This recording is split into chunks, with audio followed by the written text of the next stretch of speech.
तो फिर उसकी खबर फिर अच्छे से लेंगे हम। ये जहांगीर के घर वाले भी खड़े हैं, उसको बता देना कायदे से। ये बार बार जो खबरें आ रही हैं कि उसके लोग धमका रहे हैं, तो फिर अच्छे से खबर लेंगे, फिर बाद में रोना पछताना मत। तो फिर उसकी खबर फिर अच्छे से लेंगे हम। ये जहांगीर के घर वाले भी खड़े हैं, उसको बता देना कायदे से। ये बार बार जो खबरें आ रही हैं कि उसके लोग धमका रहे हैं, तो फिर अच्छे से खबर लेंगे, फिर बाद में रोना पछताना मत। तो फिर उसकी खबर फिर अच्छे से लेंगे हम। ये जहांगीर के घर वाले भी खड़े हैं, उसको बता देना कायदे से। ये बार बार जो खबरें आ रही हैं कि उसके लोग धमका रहे हैं, तो फिर अच्छे से खबर लेंगे, फिर बाद में रोना पछताना मत। আমার সঙ্গে এই মুহূর্তে রয়েছেন ফলতার বিজেপি প্রার্থী দেবাংশু পান্ডা।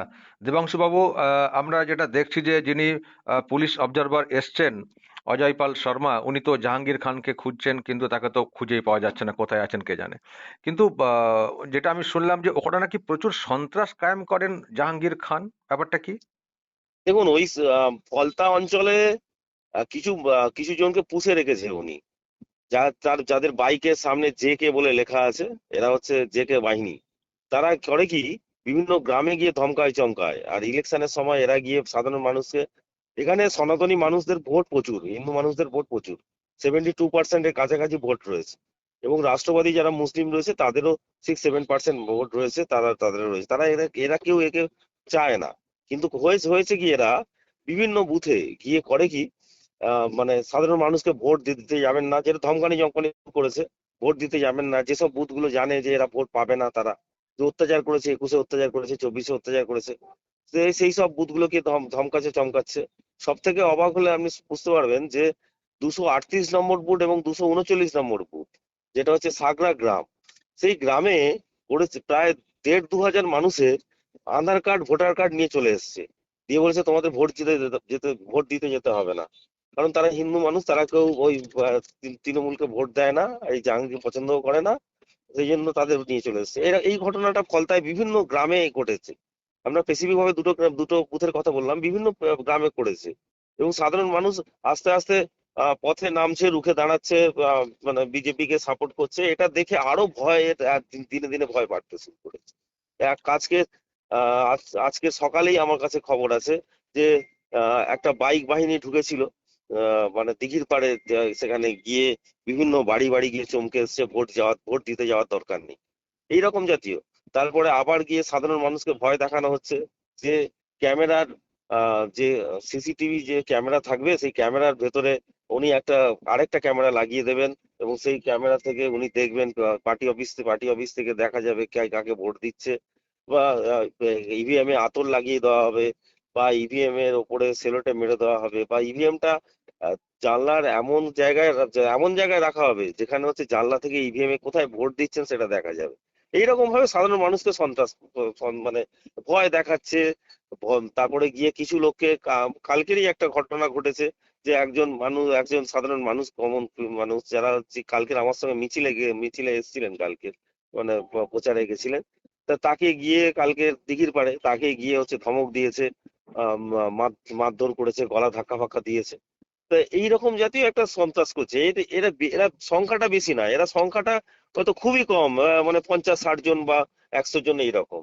তারা গোটা যেই বাইকের সামনে জেকে লিখে নিয়ে ঘুরে বেড়াচ্ছে। আর পুলিশ মহল, পুলিশ প্রশাসনের, সবাই বলবো না, কিছু মানুষজন আর পুলিশ প্রশাসন রয়েছে, পুলিশ রয়েছে, যারা এদের পুরো ধরে সাপোর্ট করে।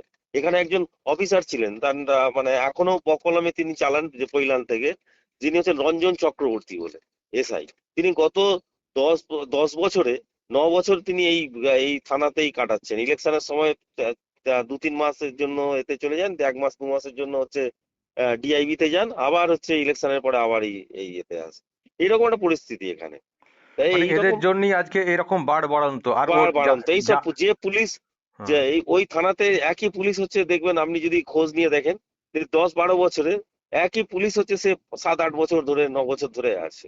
এইরকম ধরনের আর কি, এএসআই থেকে বা সাব ইন্সপেক্টর থেকে, এইরকম জাতীয়। দুদিন আগে তো ওসিকে চেঞ্জ করা হলো, তার মানে বুঝতেই পারছি কতটা প্রয়োজন ছিল। আরে সব থেকে বড় জিনিস যেটা, আমাদের ভারতীয় জনতা পার্টি দিনের পর দিন পারমিশনের জন্য অ্যাপ্লাই করছিল প্রথমের দিকে, তা কিছুতেই পারমিশন দিচ্ছিল না।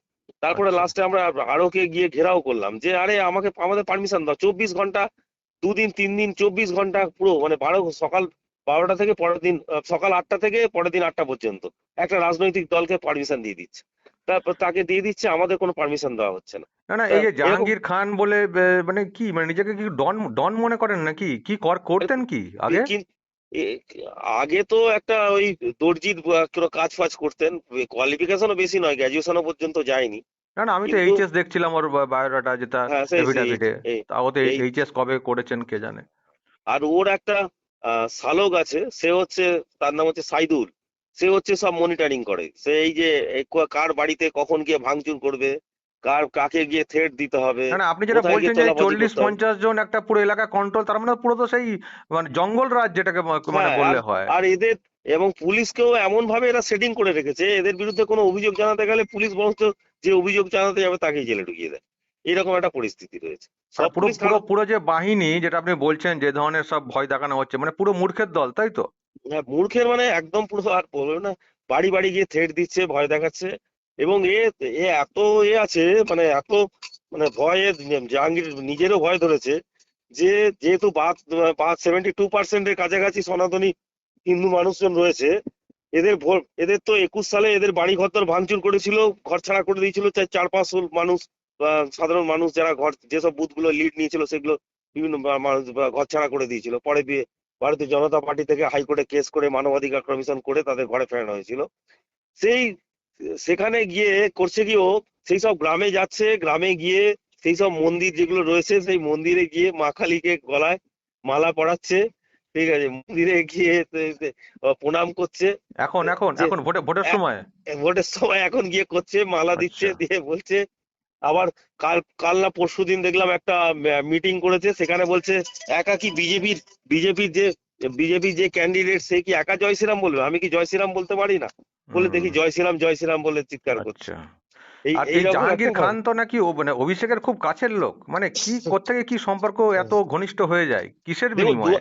2016 সালে 2016 সালে পঞ্চায়েত নির্বাচনে, হ্যাঁ। ওই বছর প্রথম পঞ্চায়েত নির্বাচনে ফলতা ডায়মন্ড হারবার বিস্তর এলাকায় কোনো বিরোধী দল নমিনেশন ফাইল হ্যাঁ, করতে পারেনি। পারেনি। তার এবং তারপর থেকে এই এই এই যে ব্যক্তি, এনার এনার হচ্ছে মানে কি বলবো, এনার মানে কলা কৌশলে ফলতাতে একটাও নমিনেশন পড়েনি। এবং এবং এবং এবং যে কারণে, অভিষেকের ভোটেও প্রচুর লিড দেন এখানে মনে হ্যাঁ হচ্ছে। হ্যাঁ হ্যাঁ হ্যাঁ, একটাও সব আনকন্টেস্ট হয়েছে। আর 2024 যে ভোট, যেটা অভিজিৎ দাস ববি দাঁড়িয়েছিলেন, আমাদের ববিদা দাঁড়িয়েছিলেন, সেখানেও সেলোটো মেরে দিয়ে কাউকে ভোট দিতে দেয়নি, শুধু একটাই বোতাম খোলা ছিল, সেটা হচ্ছে আপনার মানে তৃণমূলের ভোট বোতাম। মানে তাই মারাত্মক ছেলে তো, যা বলছেন আপনি তো মানে হ্যাঁ, ভোট হতে দেয় না, সাধারণ মানুষকে ঠিকমতো চলাফেরা করতে দেয় না। ফলতায় মানে একটা মারাত্মক অবস্থা। আর ফলতায় যখন একটা এসি জেড বলে একটা কোম্পানি রয়েছে, সেটা হচ্ছে সেখানে হ্যাঁ যখন হ্যাঁ। যখন এটা মানে উদ্বোধন হয় তখন 208টা কোম্পানি ছিল, মানে দিয়ে সেটা উদ্বোধন হয়েছিল, মারাত্মক ছিল সেখানে। শুধু দক্ষিণ 24 পরগনার মানুষজন নয়, ফলতার মানুষজন নয়, উত্তর 24 পরগনা, কলকাতা, বিভিন্ন জায়গা থেকে মানুষজন এসে শিফটিং এ হাজার হাজার মানুষজন কাজ করতো। একটা রুট চালু হয়ে গেছিল, যত SD-15 বা এরকম জাতীয়। সেই ফলতায় এখন বর্তমানে 7টা কোম্পানি আছে, তাও ঢুকছে, মানে যে কোনো সময় চলে যাবে, এত এদের ইউনিয়নের চাপ, এত তোলাবাজির চাপ, একদম ফলতা অবস্থায়। আর যাক, ফলতা আমি যেটা এখন দেখছি যে যিনি সিঙ্গম নামে পরিচিত হয়েছেন ইউপির, উনি এসে এগুলো টহল দিচ্ছেন, এ করছেন, এতে কি মানুষের সাহস বাড়ছে? অবশ্যই সাধারণ মানুষ তো অভিযোগ করছে ওনাকে, ওনাদের যে মেল আছে, মেলে সাধারণ আমি আমার কাছেই জানা আছে, মানে অনেকজন আমাকে বলেছে যে আমরা অভিযোগ করেছি কিন্তু কোনো অ্যাকশন হচ্ছে না। আম- না, আম- ইনি এসে খুব অ্যাকশন দেখতে পাচ্ছি, অ্যাকশন মোডে আছেন। এবং হ্যাঁ ইনি তো নাকি এনকাউন্টার স্পেশালিস্ট, সুতরাং খুব কঠোর হ্যাঁ, একজন। আমিও টিভিতে দেখলাম। যাই হোক, আপনার কি মনে হয় মানুষের আস্থা যেটা বাড়ছে, হ্যাঁ বিশেষ করে অবশ্যই এখন অবশ্যই লাস্ট মুহূর্তে হ্যাঁ এসে, আপনি কি জিততে পারেন? হ্যাঁ হ্যাঁ, জেতার চান্স আমার মানে 100% রয়েছে। সাধারণ মানুষ ভোট দেবে, এবং শুধু মানে সনাতনী হিন্দু মানুষজন নয়, মুসলিম মানুষরাও অত্যাচারিত হয়েছে, সবাই ভোট দেবে। দুহাত, আমি যেভাবে প্রচার করেছি ওখানে দুহাত তুলে মানুষজন আশীর্বাদ করেছে। মানে ও হারার কোনো জেকে বাহিনী কি এখন আর সামনে বেরোচ্ছে না গায়েব হয়ে গেছে? না, আজকের এই সন্ধ্যের পর থেকে আর দেখা যাচ্ছে না। মানে গ্রাম অঞ্চলেও নেই তেমন একটা, আর নেই। ওকে ওকে, আপনি আর দেখা লড়ুন, যাচ্ছে। আপনি লড়ুন আপনার মতো লড়ুন। যে এই ধরনের পরিবেশ যেটা দরকার সেটাও করার চেষ্টা হচ্ছে, হ্যাঁ, হ্যাঁ, তারপর হ্যাঁ, দেখা যাবে অবশ্যই। বাহিনীর কত দম, সেটা রেজাল্টের হুম, পর হুম, নিশ্চয়ই দেখা যাবে। অসংখ্য একদম ধন্যবাদ একদম। ফোন লাইনে থাকার ধন্যবাদ, জন্য। ধন্যবাদ।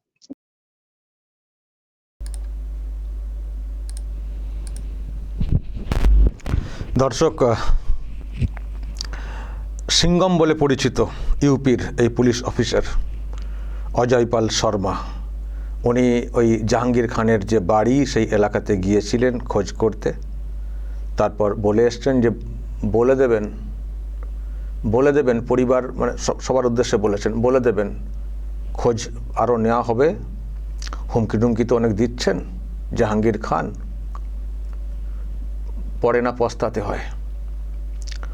পস্তাতে হয়, মানে যেটা বলার চেষ্টা করেছেন, সাবধান হয়ে যান, সাবধান করে দিন, বেশি হুমকি হুঁশিয়ারি না, এমন কাণ্ড ঘটাবো পস্তাতে হবে। আসলে এই অজয় পাল শর্মা যেটা আমি বলছিলাম, উনি এনকাউন্টার স্পেশালিস্ট, অনেক এনকাউন্টার করেছেন ইউপিতে, সিঙ্গম নামে মানে পরিচিত ইউপি পুলিশে, বিরাট দাপুটে।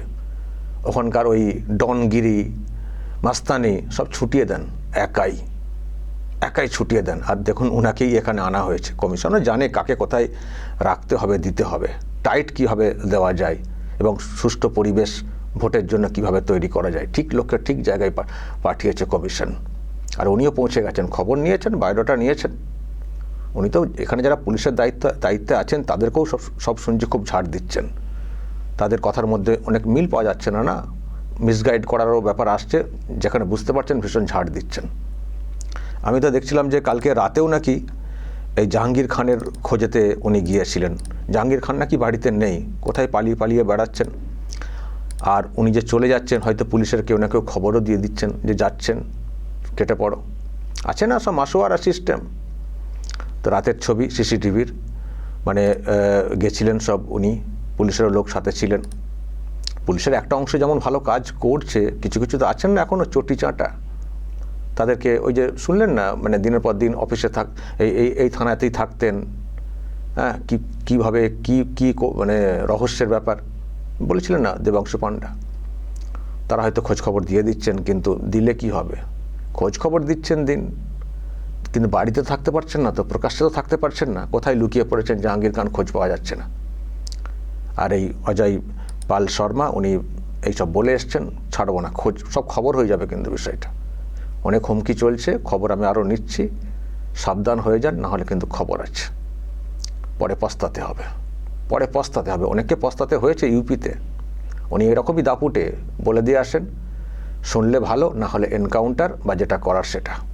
পুরো ইউপিকে ঠান্ডা দেখছে না, কয়েকজন অফিসারের জন্যই তো ইউপি ঠান্ডা হয়েছে। অবশ্যই ওখানকার মুখ্যমন্ত্রীর একটা অবদান আছে, যোগী আদিত্যনাথ, উনিও চান এই মাফিয়াগিরি মাস্তানি রাজ বন্ধ হোক। তো সেই জন্যে অফিসারদেরকেও সেই রকম দিয়ে রেখেছেন সাহস, আর উনিও সাহসী, একটা পরিচিতি তৈরি করেছেন। সেই পরিচিতির বলেই কমিশনের নজরে এসছেন, আর কমিশনও এই জাহাঙ্গীর খানদের মাস্তানি ছোটানোর জন্যে লোককে এই জায়গাতে করেছেন, নিয়োগ করেছেন এই জায়গাতে পুলিশ পর্যবেক্ষক। ব্যাস, মাস্তানি ছুট, জেকে বাহিনীকে আর নাকি খুঁজে পাওয়া যাচ্ছে না, হয়তো রাতের অন্ধকারে কোথাও দিচ্ছে, কিন্তু আর প্রকাশ্যে যেভাবে জেকে, হ্যাঁ, জাহাঙ্গীর খান বাহিনী লিখে বেরোনো, সেই সব সাহস এখন আর নেই। আর ওটা বুঝতেই পারছেন, সনাতনী হিন্দুদের একটা গড়ই বলবো ফলতা, 72% ভোট বলা হচ্ছে। তো ওখানে জাহাঙ্গীর খান জিতবেন কি করে? ওদের তো মুসলিম ভোটের একটা অংশ, তাও পুরোটা না, একটা অংশ হচ্ছে পুঁজি, কি করে জিতবেন যদি না সন্ত্রাস কায়েম করা হয়? সেই জন্যই তো সন্ত্রাস কায়েম করেন, সেই জন্যই তো ওখানে পঞ্চায়েত ভোট, ওইসব ভোটেতে নমিনেশন ফাইল অন্যদেরকে করতে দেওয়া হয় না, এবং একচেটিয়া উল্টোপাল্টা ভোট করিয়ে অভিষেককে লিড দেওয়া হয়, বিরাট লিড, কিন্তু মানুষের সঙ্গে জনসংযোগ, জনভিত্তি নেই। মানুষ ক্ষুব্ধ আচরণে, শুধু জোর করে ভয় দেখিয়ে এটা করার চেষ্টা হয়। পেটে তো বিদ্যে নেই বাহিনীর লোকেদের, শুধু ওই রকম উল্টোপাল্টা বোঝানো, দেখতে পাবো কে কোথায় ভোট দিচ্ছেন, আতর দিয়ে দেবো, হাত সঙ্গে দেখবো কোনটাতে ভোট দিয়েছেন, এইসব ভয় দেখানো, মূর্খের মতো, মূর্খের দল, মূর্খামি। ভাবছেন এই করে চলে যাবেন। মূর্খদের আর কতদিন চলতে পারে? জোর জবরদস্তি, তোলাবাজি, হুমকি, হুঁশিয়ারি, এইভাবে কতদিন চলতে পারে? ঠিকঠাক লোকের পাল্লাই পড়লেই সব খতম। ভোট আছে পরশুদিন, এখন প্রার্থীর পাত্তা নেই। তবে আমি যেটা বুঝছি দর্শক, দেবাংশু পাণ্ডা উনিও বললেন ওখানে বিজেপি জিতবে, দেবাংশু পাণ্ডা জিতবেন। এবং আমারও মনে হয় যে পরিবেশ দেখতে পাচ্ছি এবং জাহাঙ্গীর খানকে যেভাবে মানে সিটিয়ে একেবারে দিয়েছেন এই পুলিশ অফিসার, ওখানে সত্যি ভালো ভোট হবে এবং দেখবেন বিজেপি জিতবে। এবং শুধু ওখানে না, এই জাহাঙ্গীর খান পুরো ওই এলাকাতে সন্ত্রাস কায়েম করেন। আর অভিষেকের খুবই প্রিয়, কারণ ভোট বাক্স পূর্ণ করে দেন অভিষেকের জন্য উনি। আর জানি না আরও কিছু ব্যাপার আছে কিনা লেনদেনের, কিন্তু যা দেখতে পাচ্ছি কোনো অভিষেক না, সব জায়গাতেই কমিশন কড়া দৃষ্টি রাখছে। অভিষেককে এখন দেখছেন না, অন্য জায়গায় ছেড়ে দিয়ে নিজের কেন্দ্রে খুব ঘুরছেন, ভাবছেন যে অন্য জায়গায় যদি হেরেও যায় নিজের গড়টা ঠিক রাখবো। খুব প্রচার করেছেন ওখানে, খুব প্রচার করেছেন, কিন্তু ওটাও যে সহজ না, যা খুশি করা যে যায় না, সেটাও কমিশন বুঝিয়ে দিচ্ছে। রাত দিন করে পুলিশ অবজারভার এদেরকে পাঠিয়ে একেবারে করে দিচ্ছে, ভোটের সুষ্ঠু পরিবেশ তৈরি করছে। আর ভোটের সুষ্ঠু পরিবেশ হলেই টিএমসি গায়েব। টিএমসিতে কে ভোট দেবেন? না হিন্দু না মুসলিম, কেউ দেবেন না। উনি আবার হিন্দু এলাকা কার্যত 72%, সেখানে মাস্তানি করছেন জাহাঙ্গীর, যেন মুঘল সাম্রাজ্য বিস্তার করেছেন ওখানে। দর্শক বলবেন যদি আপনাদের কিছু বলার থাকে, কেমন দিয়েছেন এই অফিসার, পরে পস্তাতে হবে। দর্শক বলবেন ওনার সম্পর্কেও যদি কিছু বলার থাকে, যা বলার বলবেন এবং নজর রাখবেন আরামবাগ টিভিতে।